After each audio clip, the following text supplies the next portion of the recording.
দেউতাই মোক এই মানুহজনৰ লগত বিয়া হ'বলৈ বাৰে বাৰে মানা কৰিছিল। মই কিন্তু দেউতাৰ কোনো কথাই নুশুনিলোঁ। মই কেৱল তেওঁকেই বিশ্বাস কৰিলোঁ। আজি মই এই সকলো সা সম্পত্তি লিখি দিব পৰা অৱস্থাত আছোঁ। আপোনালোকে কাগজ পত্ৰবোৰ ৰেডি কৰক, মই চহী কৰি দিম। অৰুন্ধতী, আৰু এটা কথা কওঁ, ইয়াৰ পাছত মই চিৰদিনৰ বাবে ভোগজানলৈ যামগৈ। মানুহে বাৰু আমাক ইনচাল্ট নকৰিবনে? কৰিব, কিন্তু মানুহবোৰৰ মুখবোৰ বন্ধ কৰিবলৈ তুমি হাজাৰটা ভাল কাম কৰিব লাগিব। অৰুন্ধতীয়ে বৰ্ণভ আৰু জেঠাইৰ আগত চকুৰে যে দেখে সেইটো ক'লেনে? এতিয়ালৈকে কোৱা নাই। ক'ব লাগিছিল। সদায় আৰু তাই এনেকৈ অন্ধৰ অভিনয় কৰি থাকিবনে? তাইতো কম বুলিয়ে কৈছে, কিন্তু কিবা বিশেষ কথা এটাৰ কাৰণেহে তাই কথাখিনি কোৱা হোৱা নাই। তাৰমানে তুমি চৰ্তমতে মোৰ কামখিনি সম্পূৰ্ণ হ'ল। এতিয়া মই যাব পাৰোঁ। কিন্তু মইনো এতিয়া ইয়াত থাকি কি কৰিম? মোৰতো ইয়াত এতিয়া একো কাম নাই।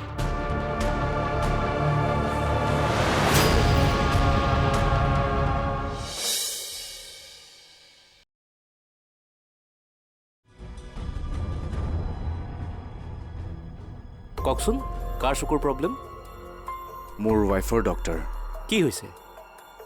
আচলতে ডক্টৰ, সৰুতে এটা দুৰ্ঘটনাত তেওঁ নিজৰ চকুৰ দৃষ্টি হেৰুৱালে। কেনেবাকৈ তেওঁৰ এই চকুৰ দৃষ্টি ঘূৰাই নিব পৰা যাবনে? তেনেকৈ মই ক'ব নোৱাৰিম। আপুনি আপোনাৰ ৱাইফক এদিন ইয়ালৈ লৈ আহক, চেকআপ এটা কৰিহে গম পোৱা যাব। প্ৰয়োজন হ'লে আমি বাহিৰৰ আই স্পেচিয়েলিষ্ট এজনকো মাতি আনিব পাৰিম। ঠিক আছে ডক্টৰ, মই তেখেতক এদিন লৈ আনিম। মিষ্টাৰ চৌধুৰী, আপোনাৰ মানসিকতা দেখি ভাল লাগিলে। মানে আপুনি এজন নৰ্মেল ব্যক্তি হৈও এগৰাকী অন্ধ ছোৱালীক বিয়া কৰাইছে, এইটো কিন্তু বৰ ডাঙৰ কথা। আচলতে ডক্টৰ, মই এনেকুৱা নাছিলোঁ, কিন্তু এজনী অন্ধ ছোৱালীয়ে মোৰ জীৱনটো সলনি কৰি পেলালে। মানে?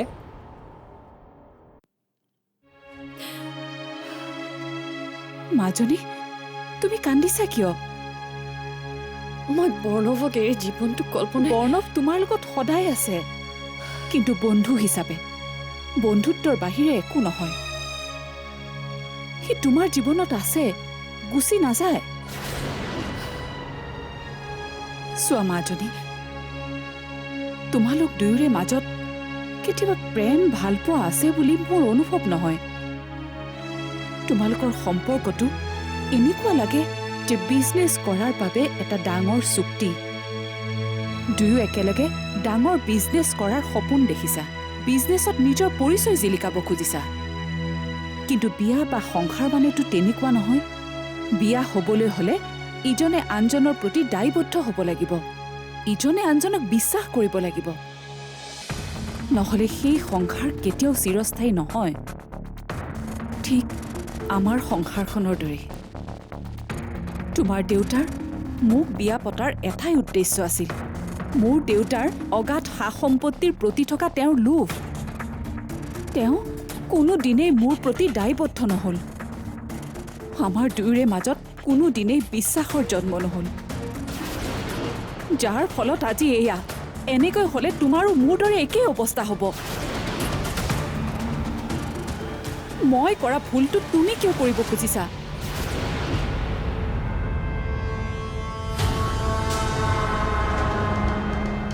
মোৰ বিশ্বাস, বৰ্ণৱ আৰু অৰুন্ধতীৰ সংসাৰখন সুন্দৰ আৰু বিশ্বাসৰ হ'ব, যদিহে তুমি সিহঁতৰ মাজৰ পৰা আঁতৰি আহা। ইমানখিনি অশান্তিৰ পাছতো তুমি অৰুন্ধতীলৈ চোৱাচোন, তাই বৰ্ণৱৰ কাৰণে কিমান কৰিছে। সেয়াই হৈছে এগৰাকী পত্নী। তুমিতো বৰ্ণৱক আগতেই পাইছিলা। এই বিপদৰ সময়ত তুমি জানো বৰ্ণৱক সহায় কৰিব পাৰিলা? মই বিচাৰো তুমি বৰ্ণৱৰ লগত এই সম্পৰ্কটো ত্যাগ কৰা। প্ৰথমতে তুমি সৎ হৈ লোৱা। ঠিকেই, মই এইবাৰ তোমাৰ কথা মতেই কাম কৰিম। মই তোমাৰ সকলোবোৰ কথা বুজি পাইছোঁ। মোৰ বিশ্বাস তুমি পাৰিবা। এই সমীৰণটো কালি ভোগজানলৈ গ'লগৈ বুজিছানে? এই ঘৰখনত অকলে অকলে থাকি ইমান আমনি লাগি গৈছেগৈ, সেইকাৰণে ভাবিলো বোলো তোমালোকৰ ওচৰৰ পৰা এপাক আহোঁগৈ। অকণমান কথা পাতিলে মনটোও ভাল লাগিব দিয়াচোন। আৰু এইকেইদিন এই একেখিনি কথাকে শুনি শুনি আমনি লাগি গৈছেগৈ। হয় খুৰা, মই আজি অচি ছাৰৰ লগত কথা পাতিছিলোঁ। আছামিক কোৰ্টত হাজিৰ কৰিছে বোলে। ভাল কথা, দুখীয়ে পাব লগা শাস্তিখিনি পাব। আচ্ছা অচিন্ত, তুমি বৰ্ণমক ক'বাচোন, মোৰ এজন ভাল উকিল চিনাকি আছে। দৰকাৰ হ'লে মই তেওঁৰ লগত কথা পাতিম। ঠিক আছে খুৰা, হ'ব, মই ক'ম বাৰু। কিন্তু খুৰা, এই বেয়া খবৰবোৰৰ মাজতে আপোনাক ভাল খবৰ এটা দিওঁ। ভাল খবৰ? কি ভাল খবৰ কোৱাচোন, কোৱা। ময়ূৰী, তুমিয়ে কোৱা খবৰটো। খুৰা, আহিনতে ভাল দিন এটা চাই আমি দুয়ে বিয়াখন পাতি পেলাম বুলি ভাবিছোঁ। অ' সঁচাকে ভাল খবৰ দেখোন হে। তাৰমানে তোমালোক ভোগজানলৈ যাবাগে? হয়। অ' আচ্ছা, মই কথা এষাৰ কওঁ, তোমালোকে যদি বেয়া নোপোৱা। বেয়া নাপাওঁ খুৰা, কওক। মানে বিয়াখন বাৰু পাতিবা, তাৰপিছত কি হ'ব? হেৰা, এখন সংসাৰ চলোৱাটো মুখৰ কথা নহয় বুজিছা। আৰু দেশৰ যিহে পৰিস্থিতি আৰু বস্তুবিলাকৰ যিহে জুই চাই দাম। খুৰা, কথাটো হয়, কিন্তু সংসাৰখনটো চলাই আছোঁ, এনেকৈয়ে চলি থাকিব লাগিব। চলি আছাতো বুজিছো, কিন্তু এনেকৈ চলি থাকিলেতো নহ'ব, ভালকে চলিব লাগিব। আৰু এতিয়া তোমাৰ চৰকাৰী চাকৰি পাবলৈও নাই। সেইটো হয়। তোমালোক ভোগজানলৈ উভতি যাবা যেতিয়া, তাতে কিবা এটা কৰিব লাগিব। হয় খুৰা, মই ভোগজানতে কিবা এটা কৰিম বুলি ভাবিছোঁ। অচিন্ত, মই তোমাক এটা অফাৰ দিব খুজিছোঁ, যদিহে তুমি বেয়া নোপোৱা। কওকচোন খুৰা। তুমি মোৰ ব্যৱসায়টোকে চোৱা চিতা নকৰা কিয়? এনেও মোৰ সম্পূৰ্ণ ব্যৱসায়টো মই সমীৰণকে অৰ্পণ কৰিম বুলি ভাবিছোঁ। এতিয়া তাৰ লগতে মিলি তুমিও যদি কিবা এটা কৰিব পাৰা, সকলোৰে ভাল হৈ দিয়াচোন। নে কিবা তোমাৰ আপত্তি আছে? নাই নাই খুৰা, মোৰ একো আপত্তি নাই, মই কৰিম। এই সময়ত মোক কাম এটাৰ বৰ প্ৰয়োজন। হ'ব, এতিয়া আৰু চিন্তা কৰিব নালাগে। সোনকালে ভোগজানলৈ ওলোৱা আৰু মোৰ লগত কামত লাগি যোৱা। হ'ব খুৰা। আৰু ময়ূৰী, ইমান ভাল খবৰ এটা দিলোঁ, মোক মুখ মিঠা নকৰোৱা। লগতে চাহ একাপ হ'লেতো কথাই নাই। আপুনি বহক খুৰা, মই এতিয়াই বনাই আনিছোঁ। যোৱা যোৱা। খুৰা, আপুনি মোক ডাঙৰ চিন্তা এটাৰ পৰা মুক্ত কৰিলে, আপোনাক বহুত বহুত ধন্যবাদ। তাৰমানে তই ভোগজানলৈ যোৱাৰ সিদ্ধান্ত লৈ পেলালি? মই সিদ্ধান্ত লৈ পেলালোঁ। কালি মোক অৰুন্ধতীয়ে কথাখিনি কোৱাৰ পাছত মই গোটেই ৰাতি কথাবিলাক ভালদৰে ভাবিলোঁ। তাৰপিছত মোৰ সিদ্ধান্ত এয়াই, মই অৰুন্ধতীৰ লগতে ভোগজানলৈ যাম, বিনয়কো লগতে লৈ যাম। ইয়াতকৈ তোক মই বেছি একো দিব নোৱাৰিম। তই এইবোৰকে লৈ এখন সংসাৰ কৰি চলি থাকিবি। তই আমাৰ ঘৰখনৰ কাৰণে যি সহায় কৰিলি, তাৰ মই উচিত মূল্য দিব নোৱাৰিলোঁ। শক্তি অনুযায়ী এইখিনি দিছোঁ, তই দুখ নকৰিবি। পাৰিলে তোক ভৱিষ্যতে আৰু সহায় কৰিম।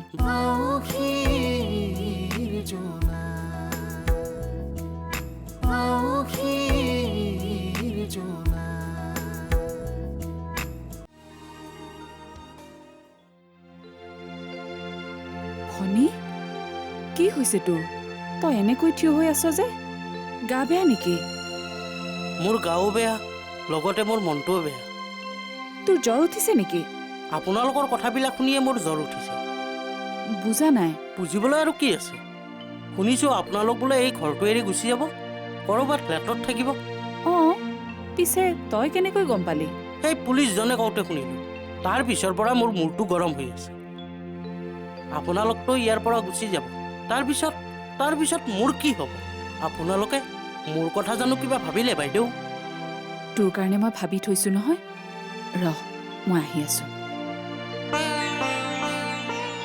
মোৰ কথা বাইদেৱে কি চিন্তা কৰিছে? ৰবি, মাক আহিবতো দে। বিনয়, দেউতা, শান্তনু, শিখাৰ সমান চাইজৰ আৰু 3খন ফটো বনাবলৈ দে। হ'ব বাইদেউ। কিন্তু কিয় জেঠাই? আমি ভোগজানলৈ যামগৈ নহয়, সেয়েহে ভাবিলোঁ 3খন ফটোৰে একোটাকৈ কপি লগত লৈ যাওঁ। ইয়াত থাকিলে তোৰ চাকিগছ জ্বলাবলৈ সময় হয়নে নহয় কি ঠিক। ইমান দিনে এই চাকিগছ যেনেদৰে জ্বলি আছিল মই জীয়াই থকালৈকে অন্ততঃ তেনেদৰেই জ্বলি থাকক। তাৰমানে তই ভোগজানলৈ যোৱাৰ সিদ্ধান্ত লৈ পেলালি? অঁ, মই সিদ্ধান্ত লৈ পেলালোঁ। কালি মোক অৰুন্ধতীয়ে কথাখিনি কোৱাৰ পাছত মই গোটেই ৰাতি কথাবিলাক ভালদৰে ভাবিলোঁ। তাৰপিছত মোৰ সিদ্ধান্ত এয়াই, মই অৰুন্ধতীৰ লগতে ভোগজানলৈ যাম, বিনয়কো লগতে লৈ যাম। ইয়াত থাকিলে বেচেৰাৰ মিছামিছি আলাই আথানিহে হ'ব। কি?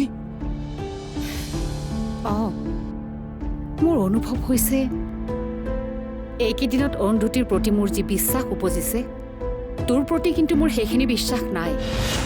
কথাতে কয় নহয়, এবাৰ সাপে খুটিলে কেঁচুলৈও ভয়। কালিলৈ বা তই কি ৰূপ দেখাৱ কোনে জানে। অৰুন্ধতী, এয়াই মোৰ শেষ সিদ্ধান্ত। মই তোমাক জনালোঁ।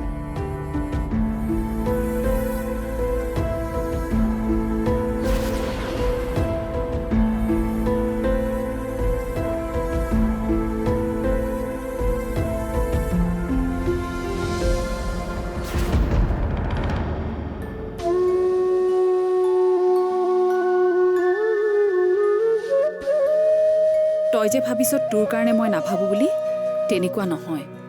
তোৰ কাৰণে মই বহুত আগতেই ভাবি থৈছোঁ। মই আৰু মাজনী এইখন ঘৰত নাথাকোঁ। মোৰ ইয়াতে এটা ফ্লেট আছে, আমি তাতেই থাকিম। সেই ঘৰৰ সা সম্পত্তিবোৰ পুলিচে চিল কৰিছে। এই পাছবুকখন ল, ইয়াতে 2 লাখ টকা আছে। তোৰ ভৱিষ্যতৰ কথা চিন্তা কৰিয়ে প্ৰতি মাহে তোৰ নামত টকা থৈ গৈছিলোঁ। আৰু এইখিনি মোৰ গহনাৰ কিছু বস্তু। তোকে মাজনীকে সমানে ভগাই দিছোঁ। ইয়াতকৈ তোক মই বেছি একো দিব নোৱাৰিম। তই এইবোৰকে লৈ এখন সংসাৰ কৰি চলি থাকিবি। তই আমাৰ ঘৰখনৰ কাৰণে যি সহায় কৰিলি, তাৰ মই উচিত মূল্য দিব নোৱাৰিলোঁ। শক্তি অনুযায়ী এইখিনি দিছোঁ, তই দুখ নকৰিবি। পাৰিলে তোক ভৱিষ্যতে আৰু সহায় কৰিম। বাইদেউ, এইবোৰ আপুনি কি কৰিছে? মই আপোনাক কেতিয়া এইবোৰৰ কথা ক'লোঁ? নাই বাইদেউ, এইবোৰ মোক নালাগে।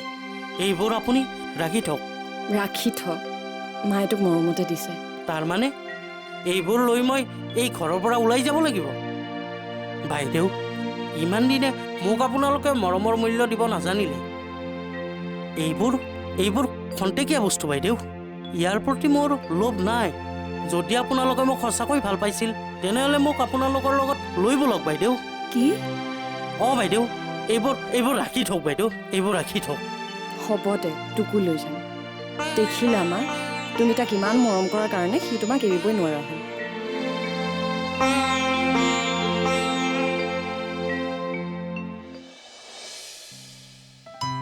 প্ৰদ্যুন্ন, কওক, ভালে আছে? ভাল ভাল। এইবোৰ মই কি শুনিছোঁ? ঠিকেই শুনিছে। কথা ডাঙৰেই। কথাবোৰ যে ক'ৰ পৰা আৰম্ভ হৈ ক'ত শেষ হ'বগৈ একো ধৰিবই পৰা নাই। আৰু বৰ্ণৱতৰ ঘৰখনত যে ইমান ৰহস্য লুকাই আছিল, মইতো ভাবিবই পৰা নাছিলোঁ। এতিয়া কিবা কেঁচু খান্দোতে সাপ ওলোৱাৰ দৰেহে হৈছেগৈ। মই অচি ছাৰৰ পৰা সকলো কথা গম পাইছোঁ। তেনেহ'লে জেঠুৰ কথাটোতো গম পাইছেই। এতিয়া আকৌ এইটো ঘটনা। কথাবোৰ গম পাই মোৰে মগজুৱে কাম নকৰা হৈছে। বৰ্ণৱৰ যে কি অৱস্থা হৈছে ভগৱানেহে জানে। এইকেইদিন আপুনি বৰ্ণৱক বুজাওক, তাক সাহস দিয়ক। ভগৱানে যি কৰে ভালৰ কাৰণেই কৰে। এয়ে কিজানি বৰ্ণৱৰ সঠিক পথলৈ অহাৰ উচিত সময়। হ'ব পাৰে, কিন্তু এই গোটেইবোৰ অৰুন্ধতীৰ সাহসৰ কাৰণেহে সম্ভৱপৰ হৈ উঠিল। এইবাৰ প্ৰণৱেও অৰুন্ধতীৰ সাহসৰ উমান পাইছে। এটা কাম কৰক, আপুনি যদি পাৰে এবাৰ আহি যাওক। হ'ব বাৰু, এইকেইদিনৰ ভিতৰতে মই যাবলৈ চেষ্টা কৰিম। গুৱাহাটীত পাৰ্চনেল কাম এটাও আছে। তেন্তে এতিয়া ৰাখিছোঁ।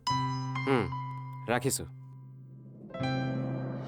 মই ডক্টৰজনৰ লগত তোমাৰ চকুহালৰ বিষয়ে কথা পাতিছোঁ। তেখেতে তোমাক সোনকালে লৈ যোৱাৰ কথা কৈছে। যদি তোমাৰ চকুহাল ভাল হোৱাৰ সম্ভাৱনা দেখে, তেতিয়াহে তেওঁ ৰিস্ক ল'ব। ইনফেক্ট এই বিষয়ে তেওঁ বাহিৰৰ ডক্টৰৰ লগতো কথা পাতিব বুলি কৈছে। আমি সোনকালে সময় উলিয়াই তেওঁক লগ কৰিব লাগে। আপুনি মোৰ চকুহালৰ বিষয়ে ইমান নাভাবিলেও হ'ব। কিন্তু মই ভাবিছিলোঁ তুমি সদায় এনেকৈ থকাতকৈ চকুহাল মোৰ, অসুবিধা হ'লে মোৰহে হ'ব। গতিকে আপুনি মোৰ চকুহালৰ কথা ভাবিব নালাগে।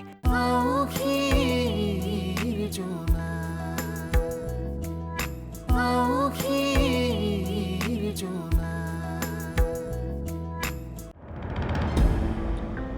আপুনি কাগজ পত্ৰখিনি আনিছেনে? কিহৰ কাগজ পত্ৰ? সম্পত্তিখিনি আপোনাৰ নামত কৰিব নালাগিব জানো? উকিলজনৰ লগত কথা পাতিছিলনে? নাই, পাতিব নোৱাৰিলোঁ। আপুনি আজিও নাপাতিলে? কিয়নো ইমান দেৰি কৰি আছে? সোনকালে কৰক, ময়ো যাবগৈ লাগে নহয়। মই আজি ডক্তৰ এজনৰ ওচৰলৈ গৈছিলোঁ। অকণমান সময় উলিয়াই তেওঁক লগ কৰিব লাগিছিল। মই ডক্তৰৰ ওচৰলৈ? হয়, মানে কিয়? মোৰতো একো গা বেয়া হোৱা নাই। মানে মই তোমাৰ চকুহাল ডক্তৰজনক দেখুৱাব খুজিছিলোঁ। কি? অঁ, মই ডক্তৰজনৰ লগত তোমাৰ চকুহালৰ বিষয়ে কথা পাতিছোঁ। তেখেতে তোমাক সোনকালে লৈ যোৱাৰ কথা কৈছে। যদি তোমাৰ চকুহাল ভাল হোৱাৰ সম্ভাৱনা দেখে, তেতিয়াহে তেওঁ ৰিস্ক ল'ব। ইনফেক্ট এই বিষয়ে তেওঁ বাহিৰৰ ডক্তৰৰ লগতো কথা পাতিব বুলি কৈছে। আমি সোনকালে সময় উলিয়াই তেওঁক লগ কৰিব লাগে। আপুনি মোৰ চকুহালৰ বিষয়ে ইমান নাভাবিলেও হ'ব। কিন্তু মই ভাবিছিলোঁ তুমি সদায় এনেকৈ থকাতকৈ চকুহাল মোৰ, অসুবিধা হ'লে মোৰহে হ'ব। গতিকে আপুনি মোৰ চকুহালৰ কথা ভাবিব নালাগে। আজি ইমান দিনে অন্ধ হৈ থাকি মোৰ একো অসুবিধা নহ'ল যেতিয়া, এতিয়াও নহয়। এনেও আপুনি মোক চকু ডক্তৰৰ ওচৰলৈ নি কি কৰিলে জনা আছে। অৰুন্ধতী, তুমি ইয়াত বহা। মই এপইণ্টমেণ্টটো লৈ আহোঁ।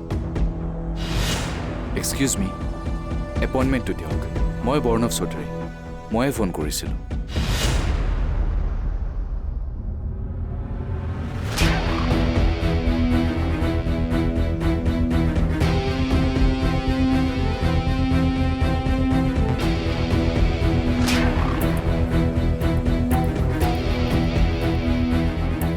May I come in?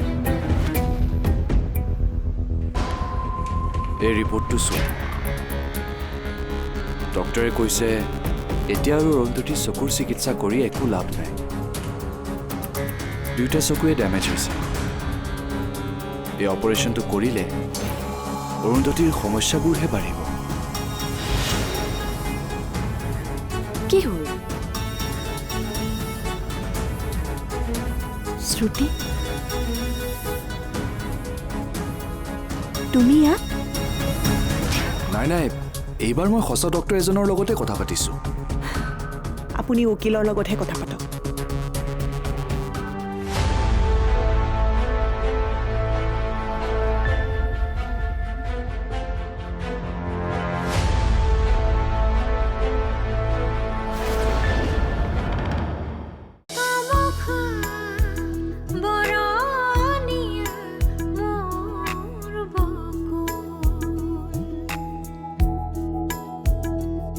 মলয়া জোৰণীয়া জেনাকু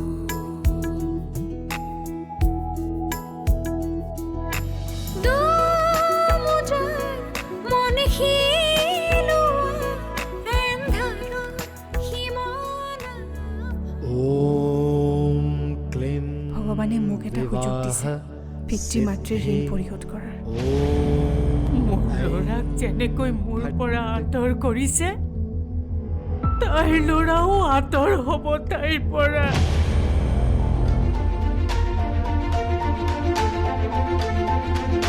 দেউতাক মান্তি কৰোৱাৰ দায়িত্ব মোৰ। হাজাৰ চেষ্টা কৰিও তুমি নমামিক ৰখাব নোৱাৰা বিষ্ণু।